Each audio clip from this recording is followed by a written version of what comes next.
And so we'll just take a moment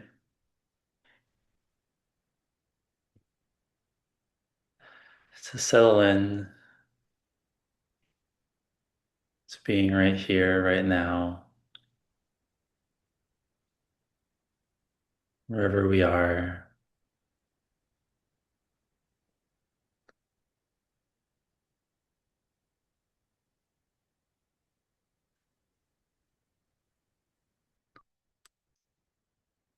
Maybe taking a few longer, deeper breaths.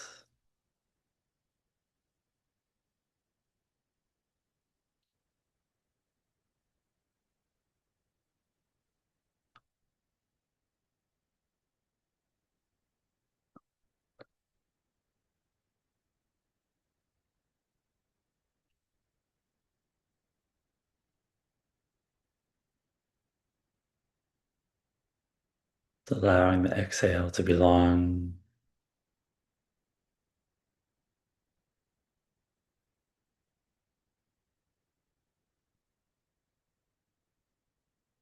Inviting the muscles in the face to soften.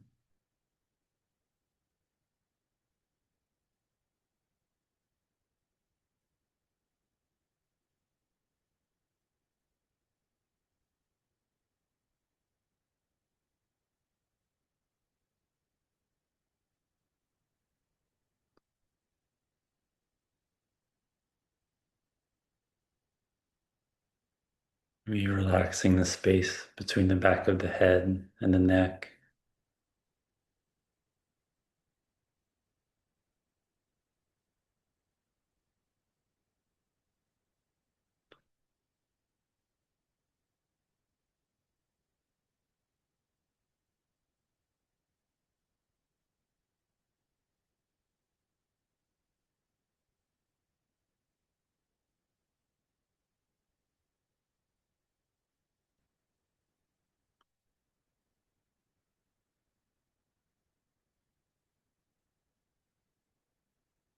Inviting the shoulders to drop down and away from the ears.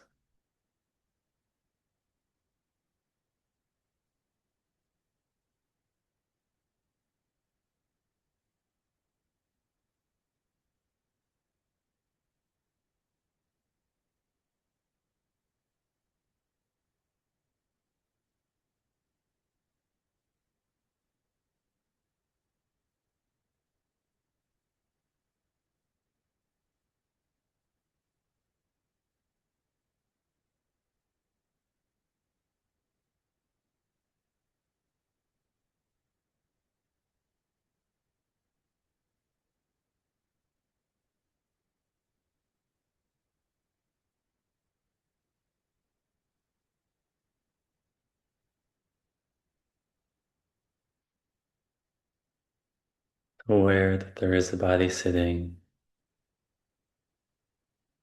there is a body breathing.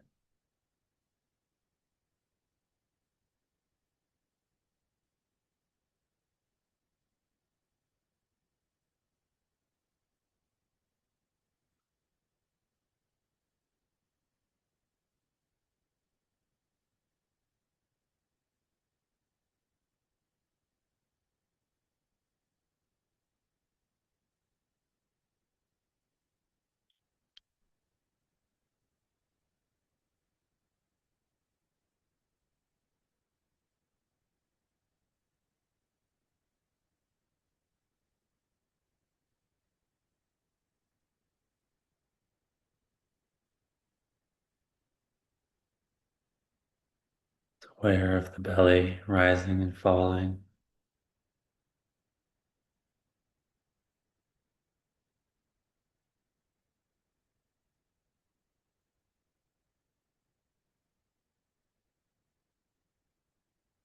And the ribs floating from out to in and into out.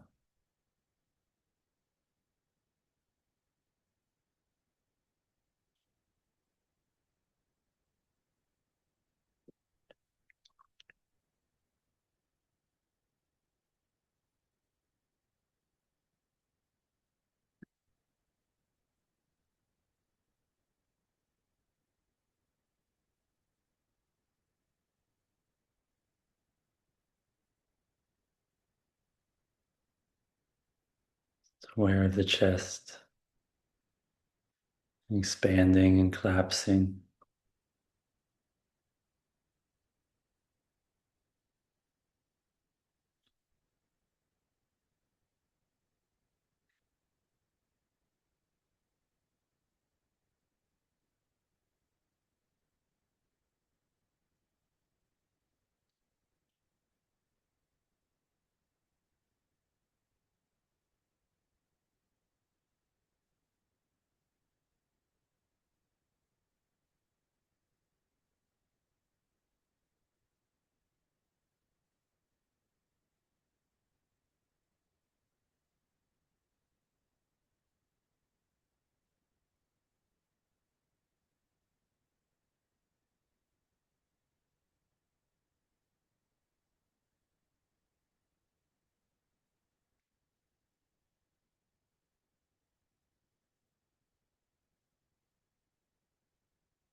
We'll open up the field of awareness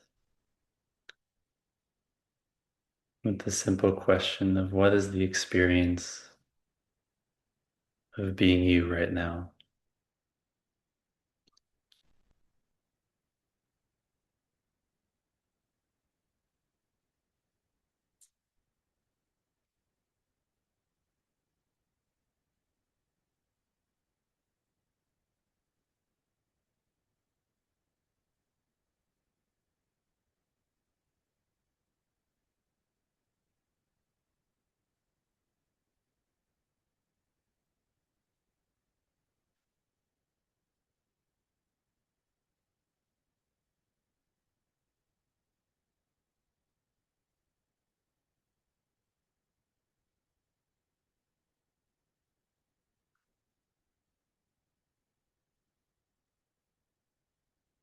Maybe answering this question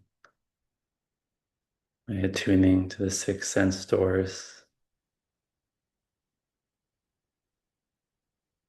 What is the experience of hearing, of seeing, smelling, tasting,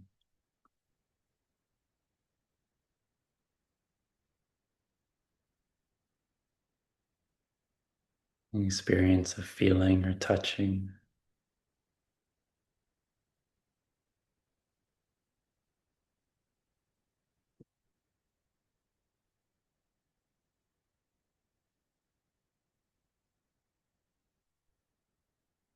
What is the experience of thinking?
What is the experience of being you in this moment?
Moving to awareness of sensations that are happening in the body.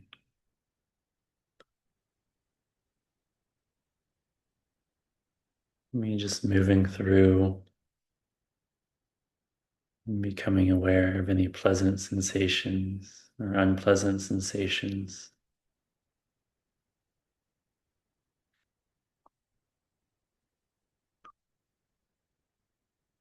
And just allowing whatever is here to be part of our experience.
And in this curiosity around the experience of being you in this moment,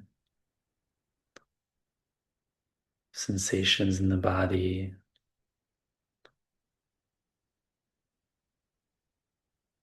stimuli coming in contact with the sense doors.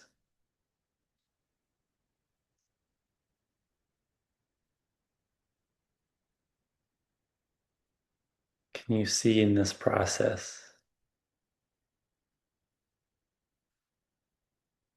the mind's habit of what we'll call I making or I becoming, the sense of self that is born as you hear a sound, as a feeling, a reaction to that sound, and just noticing how quickly the attention goes from the sound itself to to the story of what the sound means to me.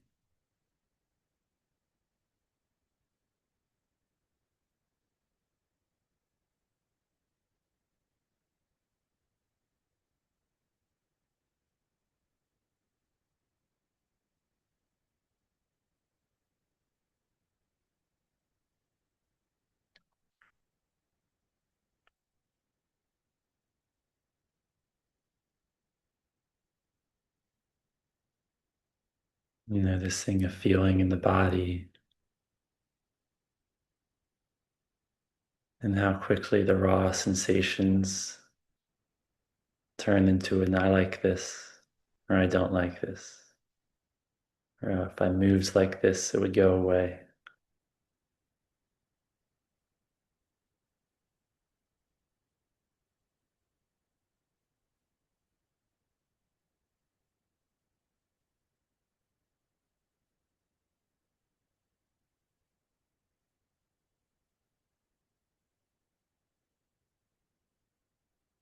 Mindfully paying attention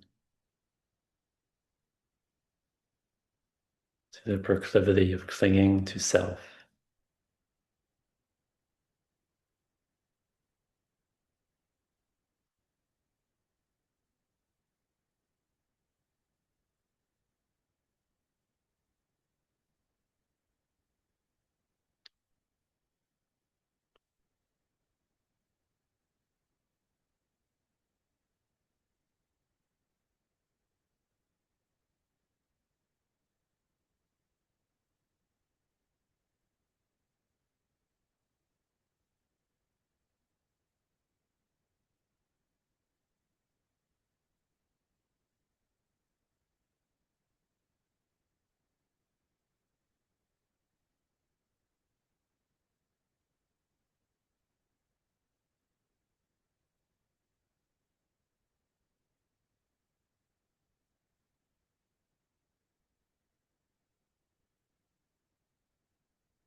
And where is the mind in this moment?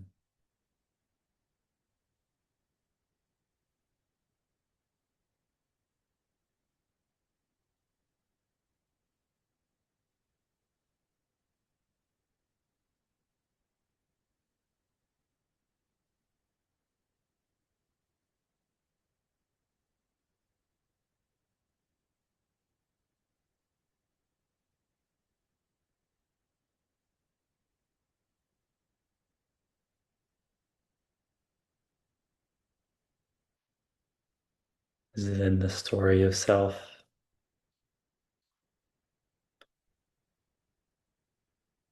Or is it in reality?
And what is the mind clinging to in this moment?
And just letting go of a sense of trying to do anything,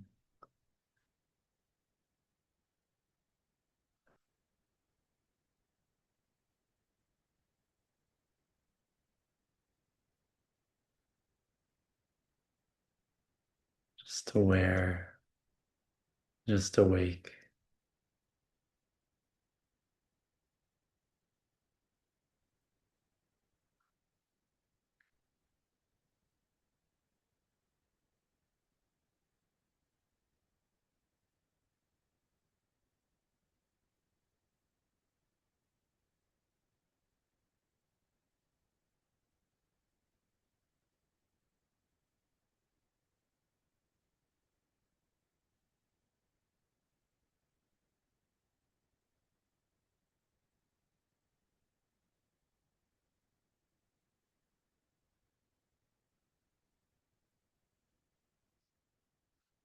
Just allowing your experience to be whatever it is.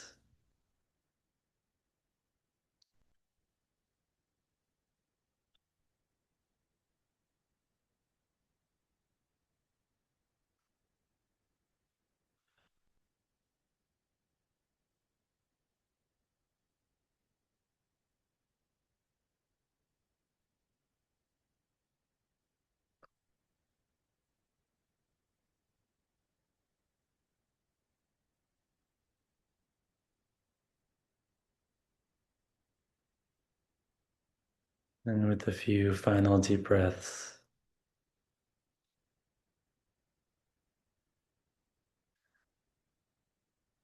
in your own time, coming to gently open the eyes again.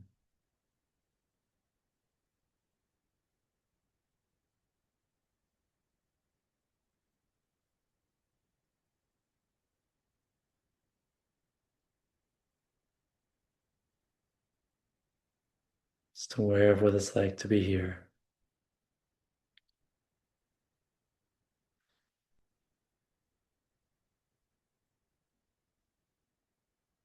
So nice to be here with you all in this moment. And excited to talk little bit about, rebirth, reincarnation. And, to start, I want to share a little story of my first ever silent meditation retreat, which was, maybe a decade or so ago. This is a place called Wat Kotam in southern Thailand, and the head of the retreat was this monk named Ajahn Dhammavidu. And Dhammavidu was a very, I guess I'd call it very blunt monk, very straightforward to the point. He was originally an Englishman who'd spent several decades in the Thai forest tradition. Um, he he did confess to us at one point that he still had the occasional craving for a pint of Guinness now and then, but um, overall, he seemed pretty happy in the forest of Thailand. But the way he was quite influential in my path was that, I came to the Dharma quite skeptical. I was skeptical of most things related to any type of organized religion or spirituality. And, for me, I just had this hang up with the idea of reincarnation. I was like, that doesn't sound like that practical and realistic to me. And so I was like, okay, I'm going to try out this Dharma stuff. I've been meditating for a while and had, you know, enough positive results that I was in the jungle in Thailand learning to meditate more. So one of the first things that Ajahn Dhammavidu talked about was that, his belief was that the way we think of reincarnation as it's classically told is basically a sham. And now these days I'm very open to all sorts of different interpretations of reincarnation, but this was very important to me at the time because he basically was saying, you having skepticism about that is no excuse for you not to, step wholeheartedly into the Dharma, to give it a real try, a real effort. But the way he described reincarnation is what we're going to talk about a little today. But what he said it was not was, this sort of classical version of, if in this lifetime you earn good merit, you have good karma, you live a wholesome life full of dana and sila, generosity and ethics, then you'll be reborn into some favorable position in your next life, like as a prince or a princess, or in some heavenly realm. And of course, the opposite, right? If you're, live an unwholesome life and, are fueled by greed, hatred, and delusion, then you'll be reborn like as a slug on a highway median or something like that. He just said like this doesn't make sense. He described everything in the Buddha's teachings are so practical and applicable to this moment. And there is no mechanism for describing how this happens. And so he did not come up with this viewpoint himself. His teacher, Buddhadasa Bhikkhu, was a revered teacher in the Thai forest tradition and was considered to be quite a renegade and quite rebellious for having this belief.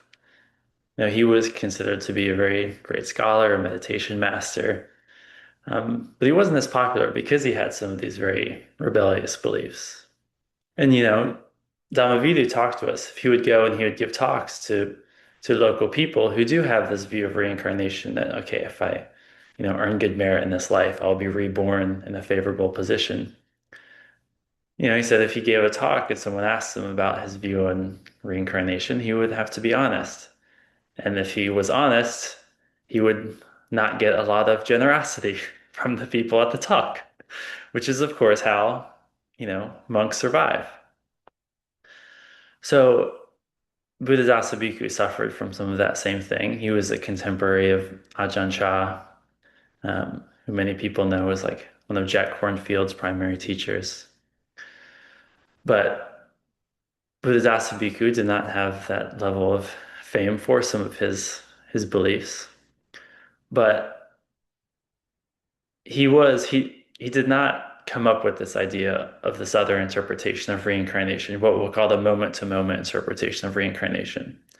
There's a lot of evidence in it in the Buddha's original teachings, and there's a lot of scholars who've emphasized this. It's just the rejection of this other type of reincarnation was and remains quite unpopular in many Buddhist circles. So let's talk about what they did believe reincarnation was. Okay? And that is the way of understanding rebirth is happening in each and every moment. So we can think of it as in each and every moment, right? Through our sense doors, we experience stimuli, right? A sound, a feeling, whatever.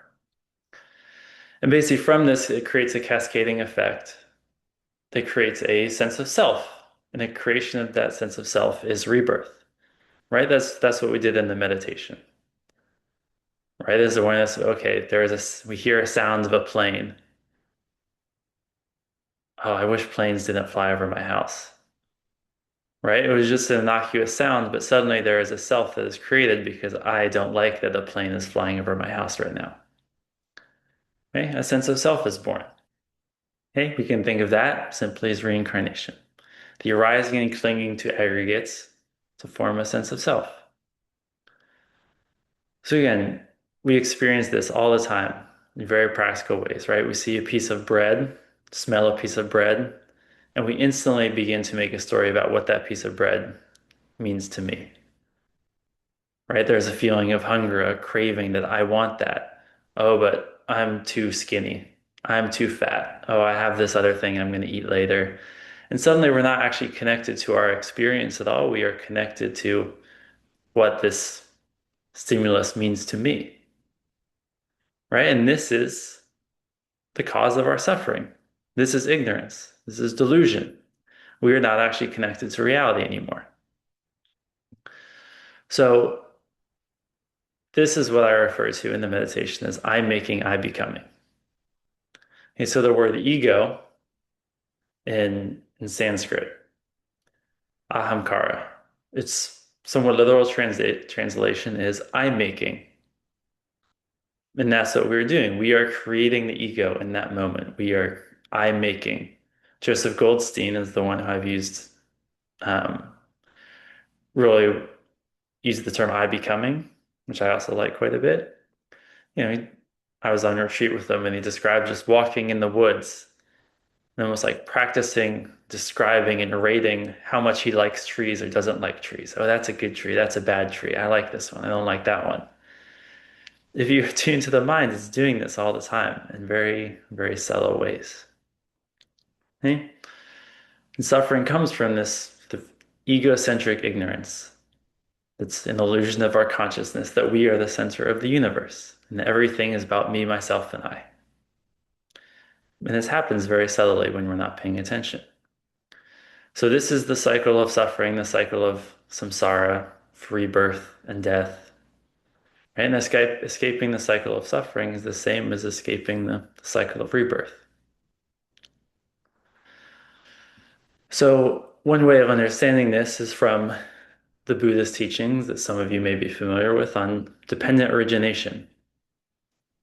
Okay, dependent origination is, it describes 12 causal links that describe the creation of suffering and point to the end of suffering, which is, of course, what the Buddha said that he taught, suffering and the end of suffering. So this teaching can be thought of as the heart of the Buddhist teachings, though actually, there's so many things that people say that about, and they're all kind of right. So, but I found this teaching to be extremely informative and helpful, and hopefully we can talk about in a practical way. If we understand this as the definition or understanding of rebirth, how is it that we can use it to escape the cycle of suffering, and how can we explore it in a very practical way? So, and it can be thought of the teaching on dependent origination. Some people look at it over multiple lifetimes, or it can be looked at moment to moment. So we're not going to get into every aspect of the 12 links. Like that would be, you could spend an entire lifetime on any one of these individually. So we're just going to skip past some of the first ones. Again, there is ignorance, formations, consciousness, name and form. Again, a lot of this is like the five aggregates, if you're familiar with those. But what we worked on in the meditation and what we're exploring today is basically we get to the fifth one on the list of dependent origination, which is the six sense bases. Right? In Buddhism, there's not five senses, there are six. They count mind, thinking. So what happens is there is number six is contact. So through the six sense bases, there becomes contact with our consciousness. Right? That is just awareness of sound, for example. In response to that sound entering our consciousness, a feeling arises, or feeling tone. Vedana, right? This is often sort of this instantaneous aversion or moving towards. Okay? Pain, craving for it to go away, or a feeling of unpleasant. Oh, the smell of bread. Ooh, a slight nice feeling. Then what happens after that is craving. Number 8, tanha. So described sometimes, or it's translated as unquenchable thirst. Okay, so the feeling creates craving. And in response to the craving, there's clinging. And I think this is important. We often think of craving and clinging as the same thing, but they are two different things. So I'll explain a little bit more about that in a moment, but the craving is almost like there's some analogies of the craving is like you see a flower in the grass and you want to pick it and your arm is moving towards it. And the clinging is the grabbing and pulling out the flower.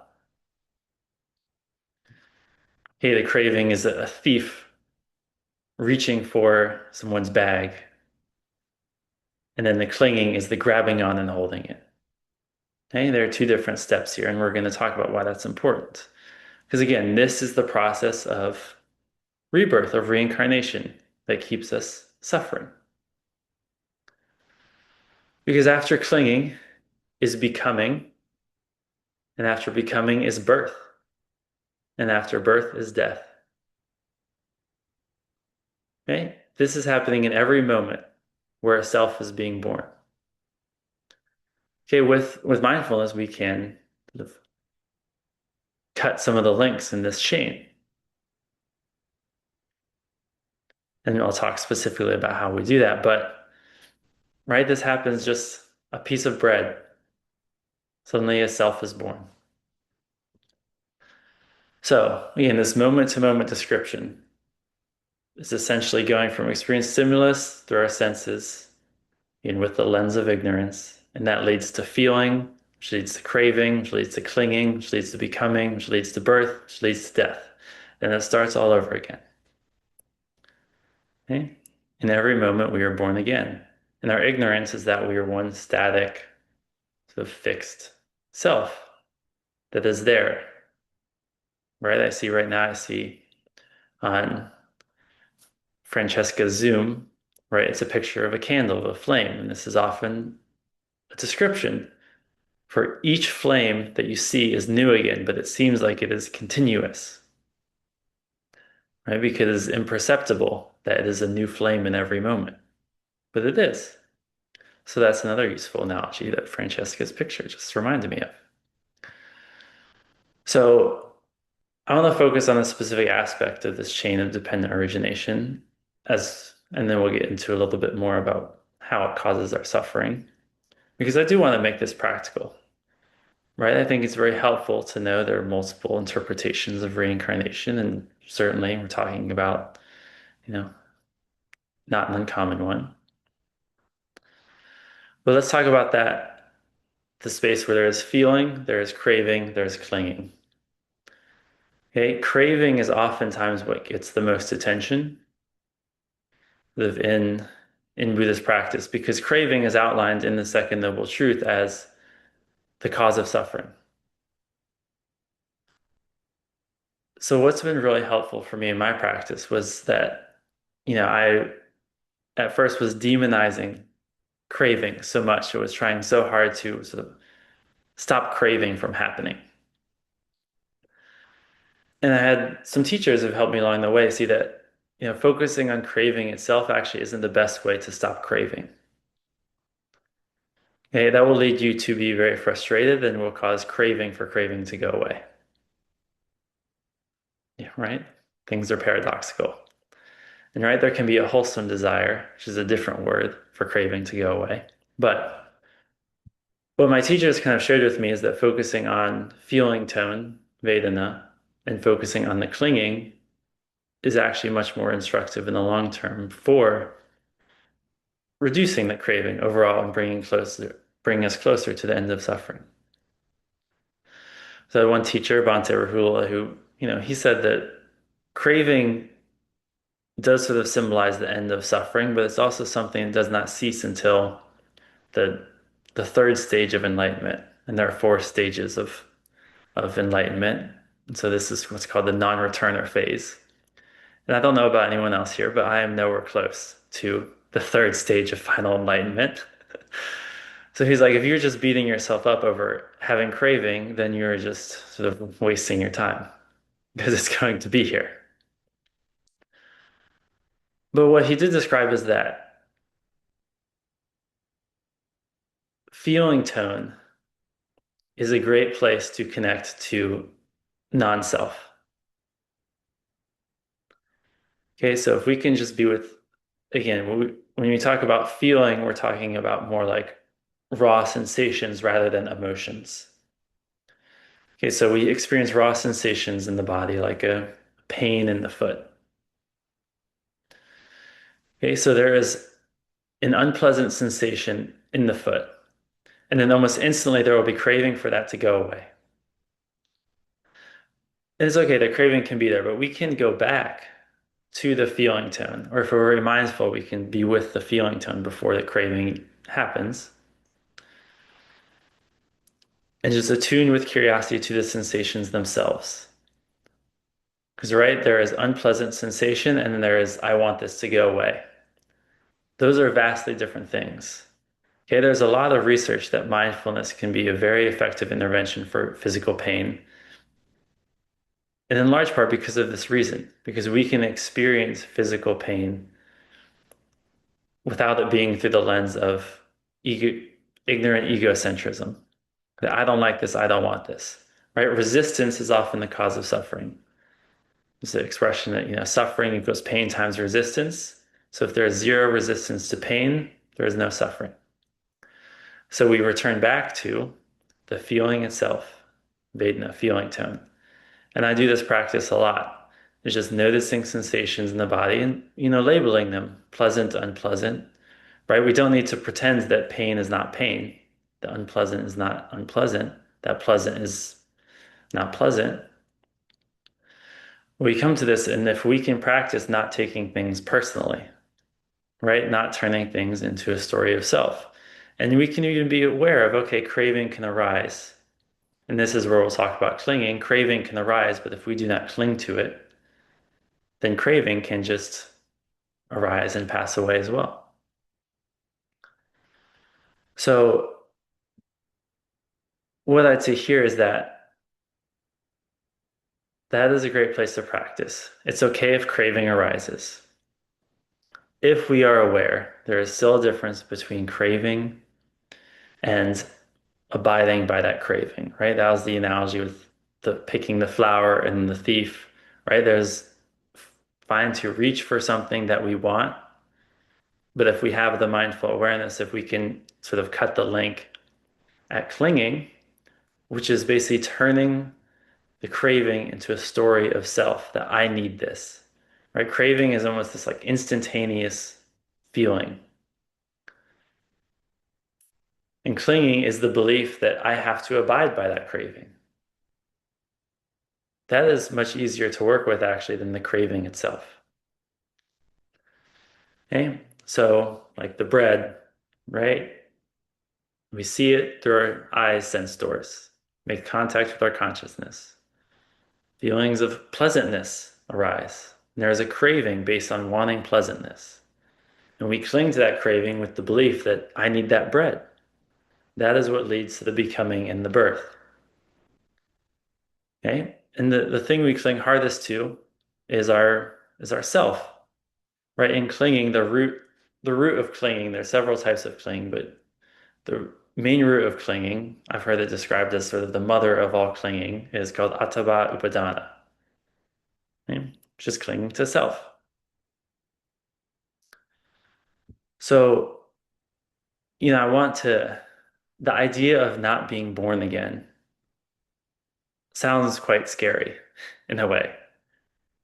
That is actually why we constantly are creating this story, right? We're constantly like building this house of cards that is the self and trying to find security around that, right? I'm like this, I'm not like that. We live in an uncertain world. We do not know when we're going to die. We cannot control these things around us. So the way we try and compensate for that is having more of a sense of stability and control in our sense of self. I'm like this, I'm not like that, right? It's like when a kid can't sleep at night, when they ask for it, they say, Mommy, Daddy, can you read me a story? Right? A story calms them. It's much, I think it's literally like they are fearing going into unconsciousness, going into sleep, going into nothingness. It's much easier to be with a story. Oh, okay, there's good guys, there's bad guys, there's right, there's wrong, there's this, there's that, there's the dualities, there's binaries, and it's very soothing, and we do need that in our life. But when I talk about not being reborn again, I'm just talking about experiences that we all have, you know, maybe regular, maybe not regular, but things that we've experienced, right? We have things like in dancing, in music, in love, in a moment of mindfulness, right? In psychedelics, in sex, in beautiful nature, in great friendship, and moments of deep generosity or compassion, large crowds like at protests. Some of you may have been there at a protest yesterday. Hey, in moments of wonder and awe, deep meditation or yoga, right?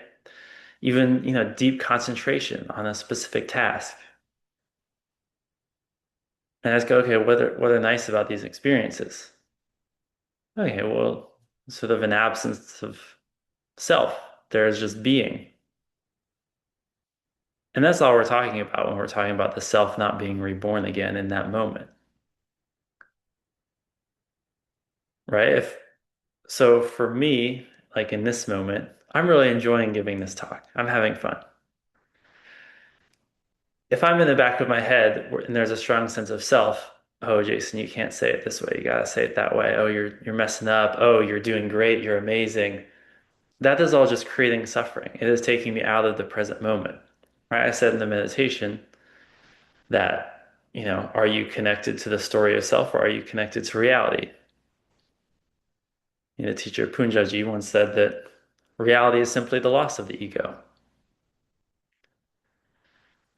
So when I talk about not being reborn again, it sounds quite scary. And again, people go to great lengths to stay in this story because they're used to it, they're comfortable with it. We're all comfortable with it. But the reality is that our freedom lies on the other side of that. It relies on us letting go of that. And there is a vulnerability in that. There's a difficulty in that. But there are very practical ways in which we can become more comfortable with that. Again, relating to feeling tone and just practicing being with that. Again, not taking things personally. Being aware of the suffering that comes from clinging, actually feeling that suffering, right? That is the gateway to enlightenment. It's often described people find their way to enlightenment through, you know, their suffering, not self or impermanence. And right, this is the practice of sort of all of those things. Seeing these things happening, moving through the cycle of dependent origination, and seeing, oh, the pain of being born again.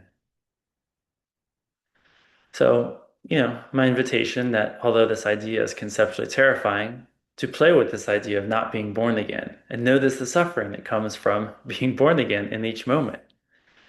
This idea of reincarnation and rebirth is something that we can think of at any time and experience at any time, which is quite inspiring to me because I don't know about you all, but I'm always looking for an excuse to be able to change my life for the better, to improve things, to grow. And to be able to see, okay, in this moment, I can not be born again. My, I can relate to this experience through love, through mindfulness, through presence, rather than through this performative story of self and who I need to be, who I am, who I should be. That is just a lifelong of, you know, pressure. It doesn't really lead us anywhere. So, in this moment, just ask as you wrap up here to reflect on what it is like to be you right here, right now. What is it like to be you without a story of self?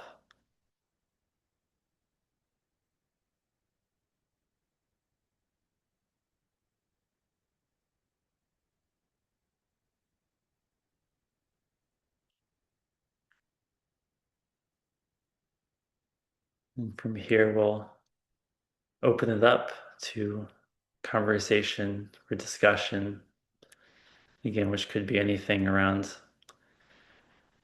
asking questions. It could be reflections on your meditation today and your practice on what reincarnation or rebirth means to you.